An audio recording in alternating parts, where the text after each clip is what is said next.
சானி சா ரிமகமரே கம பாமகரே சததபா.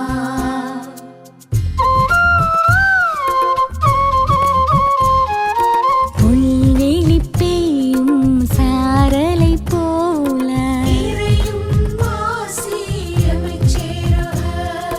நீலம் குளிர் செய்யும் வான்மழை போல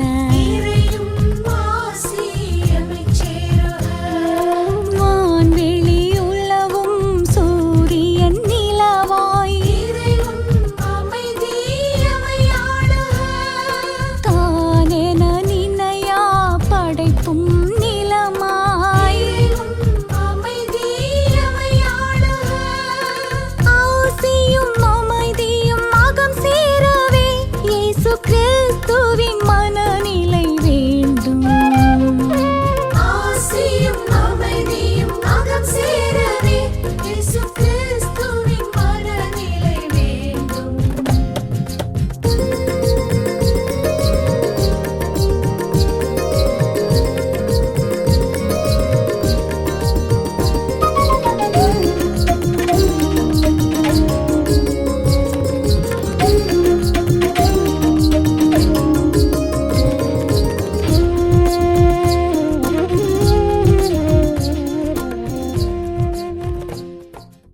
தந்தை மகன் தூய ஆவியாரின் பெயராலே ஆமென். ஆண்டவர் இயேசு கிறிஸ்துவுக்குள் வாழுகின்ற அருமையான என் சகோதர சகோதரிகளே, மரியாவிஷன் சார்பாக உங்களை வாழ்த்தி வரவேற்பதில் மகிழ்ச்சி அடைகின்றேன். திருவருகை காலத்தினுடைய 3வது ஞாயிற்றுக்கிழமையில் இன்று நமக்கு நற்செய்தி கொடுப்பது மத்தேயு நற்செய்தி 11வது பிரிவு 2 முதல் 13 வரை உள்ள இறை வார்த்தைகளாக இருக்கின்றன.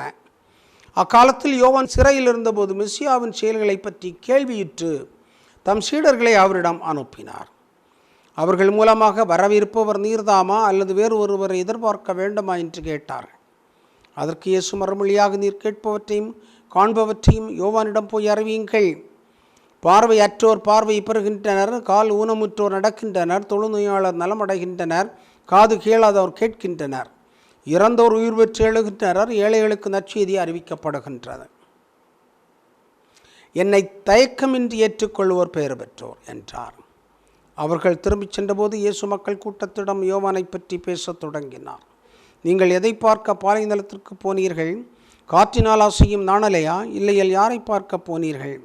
மெல்லிய ஆடை அணிந்த ஒரு மனிதரையா? இதோ மெல்லிய ஆடை அணிந்தோர் அரச மாளிகையில் இருக்கின்றனர். பின்னர் யாரைத்தான் பார்க்க போனீர்கள்? இறைவாக்கினரையா? ஆம், இறைவாக்கினரை விட மேலானவரே என நான் உங்களுக்கு சொல்லுகிறேன். இதோ நான் என் தூதரை உமக்கு முன் அனுப்புகிறேன், அவர் உமக்கு முன் உமது வழியை ஆயத்தம் செய்வார் என்று இவரை பற்றி தான் மறைநூலில் எழுதியுள்ளது. மனிதராய் பிறந்தவர்களுள் திருமுழுக்கு யோவானை விட பெரியவர் எவரும் தோன்றியதில்லை. ஆயினும் விண்ணரசில் மிகச்சிறியவரும் அவரின் பெரியவரே என நான் உறுதியாக உங்களுக்கு சொல்லுகிறேன். கிறிஸ்து வழங்கும் நற்செய்தி. கிறிஸ்துவை உமக்கு புகழ். இறை இயேசுவுக்குள் வாழுகின்ற அருமையான என் சகோதர சகோதரிகளே, மரியாவிஷன் சார்பாக உங்களை வாழ்த்தி வரவேற்று திருவருகை காலத்தினுடைய 3வது வாரத்தில் இருக்கின்ற நாம் இன்னும் அழுத்தமாக கொஞ்சம் சிந்திக்க வேண்டும் என்று நமக்கு இறை வார்த்தையானது அழைப்பை விடுக்கிறது. கடந்த வாரத்தில் ஆண்டவர் இயேசுவுக்காக வழியை ஆயத்தம் செய்வதற்காக திருமுழுக்கு யோவான் வந்தார் என்று சொல்லப்பட்டது. அந்த திருமுழுக்கு யோவான் தன்னுடைய பணியை தொடங்குகின்றார். காடு கழனி மலைகளிலெல்லாம் நடந்து திரிந்து, யோர்தானில் எல்லாம் சுற்றி திரிந்து இறைவார்த்தையை சொல்லிக் கொடுக்கின்றார். அந்த அடிப்படையில் அவர் சிறையில் அடைக்கப்படுகின்றார். நமக்கு நன்றாக தெரியும், சமூகத்தில் இருக்கின்ற அநீதிகள், அக்கிரமங்கள் இவைகளையெல்லாம் எடுத்து சொன்னால் நிச்சயமாக எல்லோரும் ஏற்றுக்கொள்ள மாட்டார்கள். அதனுடைய அடிப்படையில் திருமுழுக்கு யோவானை பிடித்து சிறையில் அடைத்து விடுகின்றார்கள். எனவே திருமுழுக்கு யோவானை பற்றி ஆண்டவர் கேள்விப்படுகின்ற பொழுதுதான் இந்த இறை வார்த்தையானது சொல்லப்படுகிறது. அக்காலத்தில் யோவான் சிறையில் இருந்தபோது மெசியாவின் செயல்களை பற்றி கேள்வியுற்று தம் சீடர்களை அவரிடம் அனுப்பினார். மெசியாவுடைய செயல்பாடுகளை பற்றி அவர் கேள்விப்படுகிறார். சிறைக்கு சென்றவர்கள் அதை பற்றி சொல்லிக் கொடுக்கிறார்கள். நீர் ஏற்கனவே போதித்தீர், பயங்கர தீவிரமாக போதித்தீர், இப்பொழுது அதைவிட தீவிரமாக, தெளிவாக, அழுத்தமாக, ஆழமாக சொல்லிக் கொடுப்பதற்காக உம்மால் திருமுழுக்கு பெற்ற ஒருவர் வந்திருக்கிறார் என்று சொல்லியிருப்பார்கள். அவர் மீட்பை பற்றி தான் போதிக்கிறார் என்று சொல்லியிருப்பார்கள். அவர் மனமாற்றத்தை பற்றித்தான் சொல்லிக் கொண்டிருக்கிறார் என்று கேள்விப்பட்டிருப்பார். அதனுடைய அடிப்படையில் தான் இந்த உரையாடலானது வருகிறது கேள்விப்படுகின்றவன். எனவே மீட்பருடைய அடையாளங்கள் என்ன என்பதை இந்த சீடர்கள் போய் சொல்லிக் கொடுக்க வேண்டும். வேறு இடத்துல, திருமுழுக்கு யோவானிடத்தில் சொல்லிக் கொடுக்க வேண்டும். அப்பொழுதுதான் யோவானுக்கு தெளிவாக இருக்கும், ஆகா இந்த மீட்பர் தான் வந்திருக்கிறார் என்பதை உறுதி செய்ய முடியும். எனவே நீர்தான் மெசியாவா, இன்னொருவரை எதிர்பார்க்க வேண்டுமா, நாங்கள் என்ன சொல்ல வேண்டும் என்பதை பற்றியெல்லாம் கேள்விப்பட்ட அந்த சீடர்கள் வந்து இயேசுவிடத்திலே கேட்கிறார்கள். திருமுழுக்கு யோவான் சிறையில் இருக்கிறார். அவருக்கு நீர் என்ன சொல்ல விரும்புகிறீர்?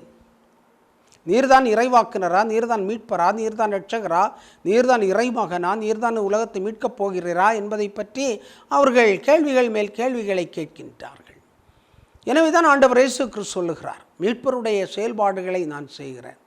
ஒன்று, ஏழைகளுக்கு நற்செய்தி சொல்லப்படுகிறது, பார்வை இழந்தவர்களுக்கு பார்வை கொடுக்கப்படுகிறது, விடுதலை இல்லாமல் இருக்கக்கூடிய மக்களுக்கு விடுதலை கொடுப்பதற்கான நற்செய்தியான சொல்லப்படுகிறது, ஏழைகளுக்கு ஏற்றம் பெறுவதற்கான வழிகள் சொல்லப்படுகின்றன, பார்வை இழந்தவர்கள் பார்வையை பெறுகிறார்கள், உரிமை இழந்தவர்கள் உரிமைகளை பெறுகின்றார்கள், வாழ்வை இழந்து கொண்டிருக்கக்கூடிய வாழ்வை பெறுகிறார்கள், விடுதலை வாழ்வை பெறுகிறார்கள், உன்னதமான வாழ்வை பெறுகிறார்கள்.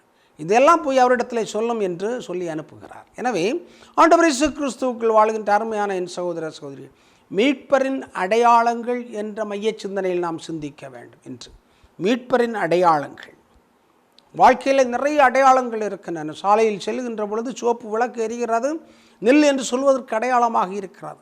பச்சை விளக்கு எரிகிறது, செல் என்று சொல்வதற்கு அடையாளமாக இருக்கிறது.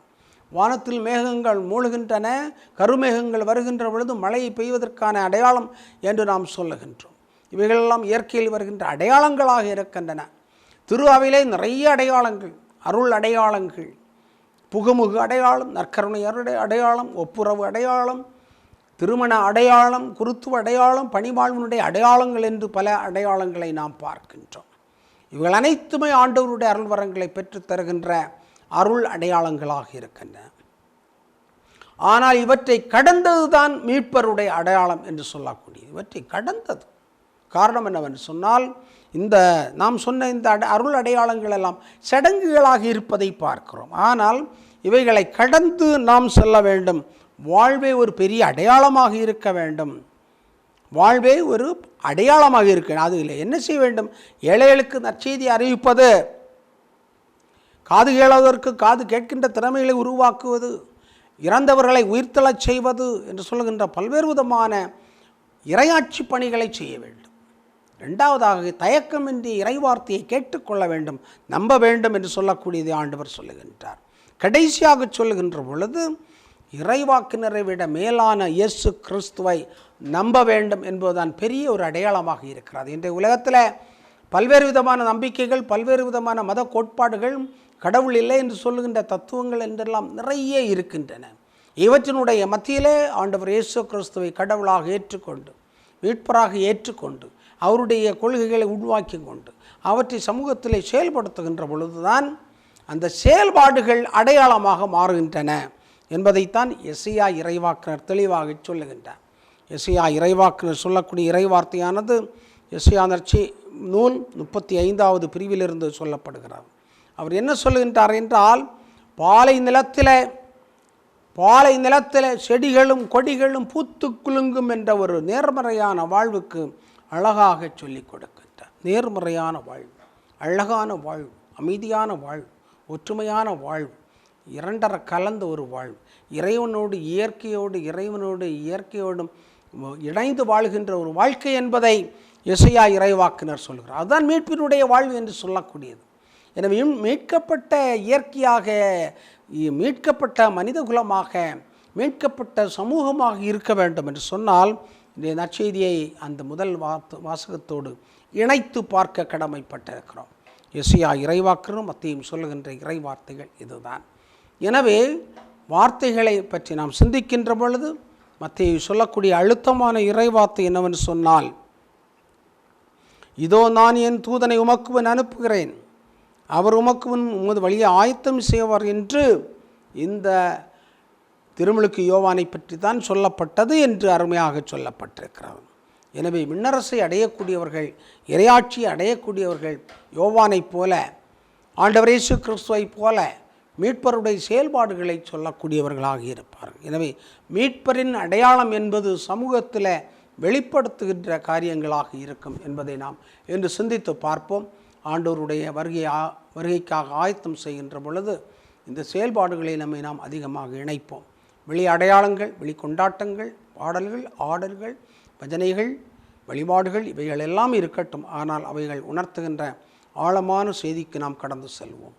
ஜெபிப்புமாக. எங்கள் நல்ல தந்தை இறைவா, மீட்பரின் வருகையை நினைத்து கொண்டாட இருக்கின்ற நாங்கள் அனைவரும் அவர் எங்களுக்கு சொல்லுகின்ற செய்திகளை கேட்டு அவற்றை வாழ்வாக்க வேண்டிய ஆற்றலை தாரும்.